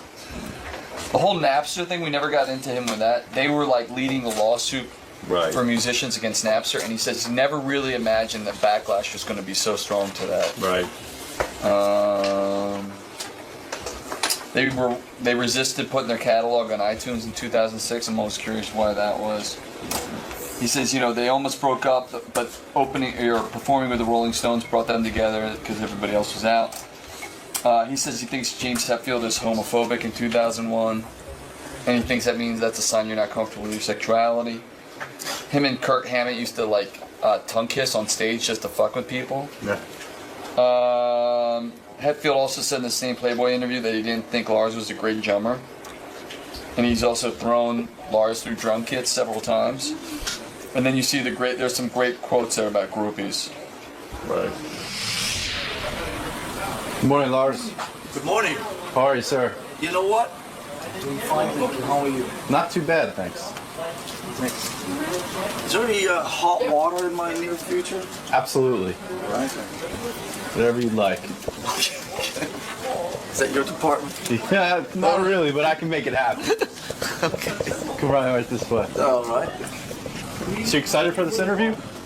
Very. You enjoy this Howard Stern character? Yes, I've been here a couple times. I've never been in the new building. Look forward to. Is this Scott Greenstein's office in there? No. Scott, how are you? Good morning. I'm glad you worked it out with everybody. Lars is a member of one of the greatest bands that there ever was, called Metallica. Everyone knows it. What an incredible life. Beating all odds. Becoming the man. Look at you, Lars. What'd you do? You cut your hair off? You shaved your head?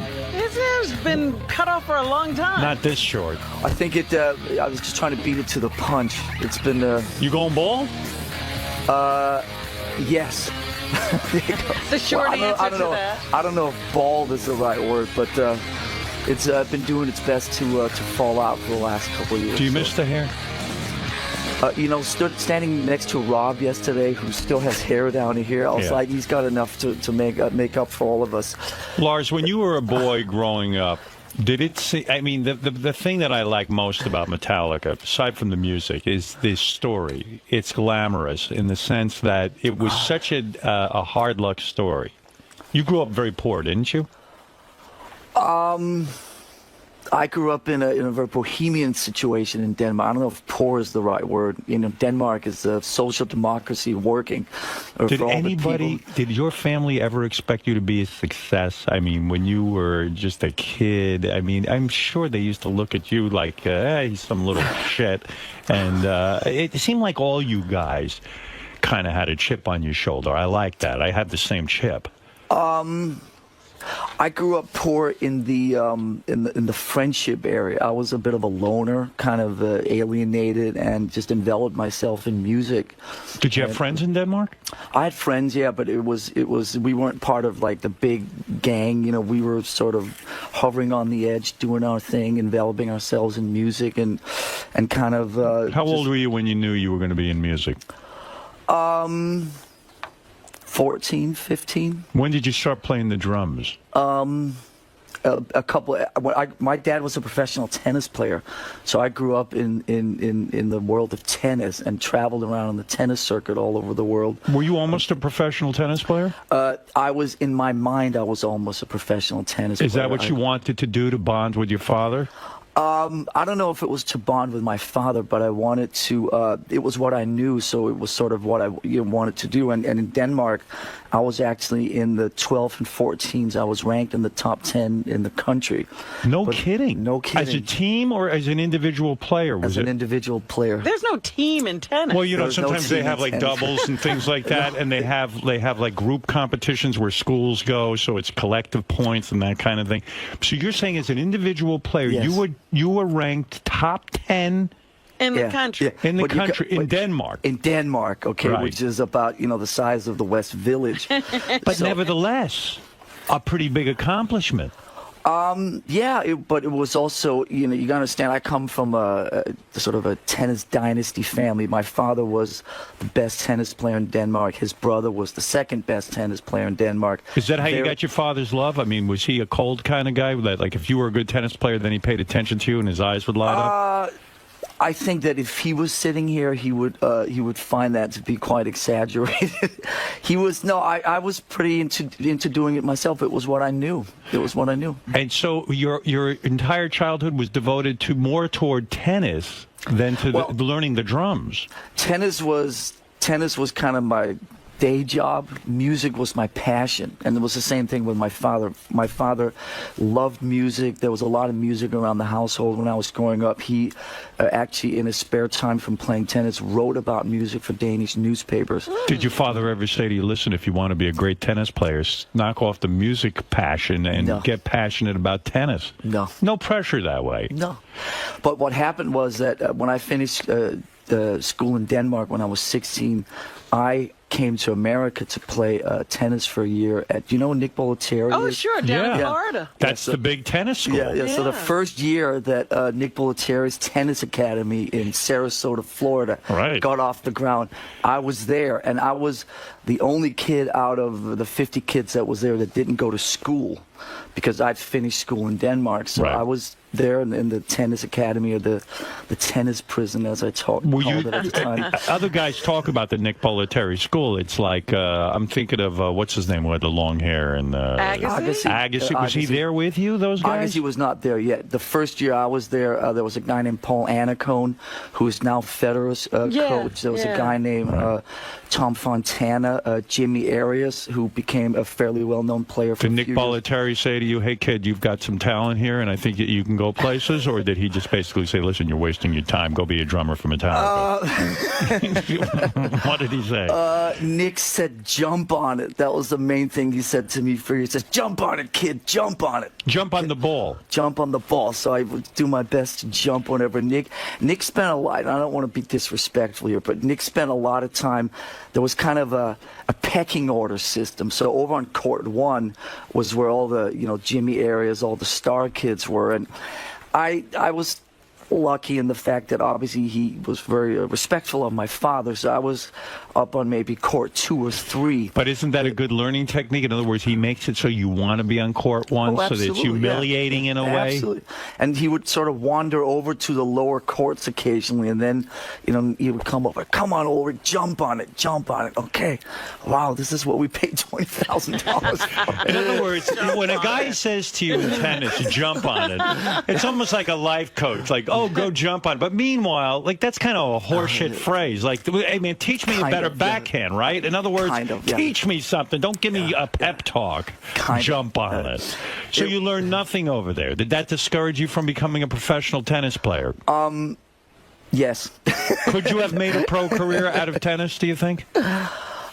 No, what happened was that, like I said, in Denmark, I was, sort of ranked in my age groups and so on. When I came to America at that time, and then after Sarasota, we moved out to L.A. the following year, I didn't actually make it on the tennis team at the high school in Newport Beach. Really? I wasn't one of the 7 best tennis players. In your high school? In Corona del Mar High School. And that was a bit of a buzzkill. Oh, boy. That's an eye-opener. Yeah. Why did you go to high school? You were in Denmark. You finished high school at 16, and then you moved to the States, and then you had to go back to high school? Well, the idea was to go and play tennis for the last 2 years at Corona del Mar High School, where this guy, Roy Emerson, a famous Australian tennis player, his son, Anthony, was there. So he was the star player, and I was going to slide in and be number 2 underneath him. And that took a severe wrong turn one after. What was the wrong week with of your the game? trials. What was the problem that you couldn't become a great professional tennis player? I didn't have the tenacity to do the 6-8 hours of all that shit every day. I was just tennis. Where I grew up, tennis was something that was about having fun, was a social element. All the players down at the clubs, they would play, and then afterwards they would drink beers and smoke cigarettes. It was kind of like a very social endeavor. In America at that time, in the wake of McEnroe and Connors and this whole thing, every middle-class parent in the United States sent their kids into these tennis factories to try to have the kids be their meal ticket, out of middle class, So in a sense, you believe, your philosophy is that you had the natural talent. It's just that you didn't have this insane drive that middle-class parents put into it. They all want the next McEnroe. And I also got kind of turned off by by that thing of 6 hours every day, just drills down the line, and it's no longer fun. It just became very I don't know, military. It was very hard edged. And growing up in Denmark, where everything's kind of la-di-da, you float along and very bohemian. And you just play games. I can't even picture you in the outfit, quite frankly. The sweater and the. You know what I mean? Had the silly little shorts on like everybody else in 1979 that were way too small at the time. Right. I see you wearing black with maybe a devil thing or something. I don't remember know. those little shorts that were like that big? Remember the little short. Hard to get laid. It's a lot easier getting laid in Metallica than it is for being in tennis. And when you see those pictures now, you're thinking, what the fuck? How do we get into those? So while this is going on, simultaneously, you're getting into music. Did you ever think of becoming a guitar player or a... Yeah, why the drums? Well, music, at that time, actually, that year that I was at 𝗻𝗁𝗲's music, there was a 98 Rock in Tampa. Kept me alive, and that was Highway to Hell was just breaking. Judas Priest was just getting on the radio, and it was like that's what kept me alive. And I knew there was an incident which obviously I can talk about on your show. Me and a couple of other kids got busted for smoking pot at 𝗵𝗵ici𝗄𝗿𝗍's there. No wonder he had it with you. No wonder you were on court too. You jumped on the wrong thing. What kind of boy are you? So I had to. I mean, at that time, this was a place where there was like a lights out at 9 p.m. You couldn't leave the premises. Right. I'm 15, 16 years old, growing up in Denmark. I mean, I've got the run of the country. I've been going to concerts by myself since I was 10 or 11. I was totally, I was autonomous, living a normal life. And here I was stuck in this sort of... Like a military school. Exactly. Yeah, you called it a prison. Yeah, so I got up. We had to get up in front of the whole academy and talk about the evils of pot smoking. And you were a shy guy, weren't you? Because you were antisocial, sort of. You're not the type that had a lot of friends. It was not the easiest thing I had done at that time, but it was also public speaking. It was so foreign to me, the whole thing, that you could actually get reprimanded for these things. We've been slightly dipping into the endeavors of, checking out some hash in Denmark and so on at the time. So the whole thing was kind of, it was frightening that you would actually get, punished for So this. what was so Lars, what was the speech that you gave to the voluntary tennis crew? Did you say, to us now? Did you explain to them that marijuana was very bad and that it could lead to terrible I think things? you could help some people even now. I mean, what a nightmare. I have been bad. I've been disrespectful. I've been breaking the laws. Is that what you said? I don't remember. I think How that long was your somehow, I think somehow I just sort of smiled my way through it and said what they expected me to say. It was nudge, nudge, wink, wink. This is really bad. Do you think some of the... Listen, every band has their animosity. I think you guys just happen to put it on film. But when bands, because it's so difficult to stay together for a long time, and you guys managed that, do you think James's problem with you is that James sees you as a guy who was privileged because you got to play tennis and you got to go to the 𝗦𝗵cie𝗄𝗿𝗱 tennis school? And his story is like, complete, loserville. No one expected anything from him. Maybe he's jealous of your upbringing. When we first met in Newport Beach in the summer of 1981, I had never met anybody in my life who was that shy. I mean, this is a guy who could barely, say the word hello. Right. I certainly couldn't look you in the eye. And when my parents, who were very welcoming and embracive and, come in and sit down and have dinner, I mean, he couldn't deal with any of that stuff. Antisocial. And I, at that time, obviously didn't know, about Christian Science and all the stuff that he'd been dealing with for years and the loss of his mother and so on. But, we were just polar opposites. But we bonded over music, and we knew that we had that common dynamic music, but we were from two different planets. Two different worlds. Yeah, two different worlds. And it was, at that time... and yet your passion is equally intense. Oh, absolutely, And absolutely. the same, really you love the same kind of music. Yeah, I mean, it's same that's band. that's what brought us together. But I think that initially he might have been a little jealous over the somewhat functioning family structure that I had going. I was the only guy in those circles that didn't hate my parents. I didn't rebel against my parents. I'd been, they were very embracive. They would, serve us drinks, and I'd smoke pot with my parents. You would smoke pot with your parents? Don't say that. Like, cool. Isn't that weird? Was that a little weird? No, because coming from where I came from in Denmark, it was not weird at all. But the point is that James was jealous of your relationship because he didn't have that. Exactly. He was antisocial. He can't even, function sometimes. It's like, maybe he was a little bit envious. Yes, I think that's an understatement. Yeah. So when you're a tennis guy, okay, and you're and you're doing this thing, when do you start to actually physically buy a drum set and start to play it? In Denmark, I had been down on the ground in front of my grandma begging. I was maybe about 12. 12 years old. It was like drums was supposed to, be sort of my escape away from the discipline of tennis. So I started kind of playing when I was 12, 13. Now, a lot of parents will say to a kid when they ask for drums, screw you, I don't want to hear that racket in my head. I asked my parents if I could play drums, and my mother said point blank, you will play the clarinet because those drums, I don't want to hear you pounding on those drums all day. I understand her point. I don't want to hear that either. It's mean, but that's the way life goes. You realize how different your life would have been if you had my mother? Do you think anything could have stopped you from playing the drums? I believe my mother held me back. I was pretty driven. As literally in the space of a week, when I didn't make the tennis team at Cornell Del Mar High School, I knew that music was my calling, and I just set all my sights on making that happen. Is 12 years old too late to start playing drums in a sense? Don't kids have to start like when they're 5? I was self-taught. I actually had to go back after we put our first record out. Before Ride the Lightning, I took drum lessons for about 6 months because there were some basic rudiments that I didn't even know. You taught yourself drums? Yeah, in the beginning, yes. Before the first couple of years of the band, I did it all myself, yeah. That's pretty incredible. I mean, look at the success you are. And you mean you'd go downstairs, put on a record, and sit there and play along with the records? Yes. Yeah. Where would you do this? In your basement?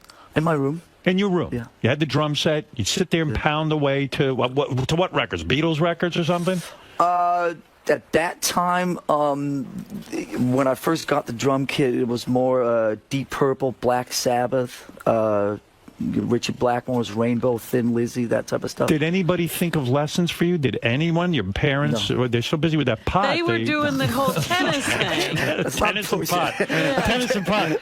You will not play drums. So wait a second. We are smoking a pot now.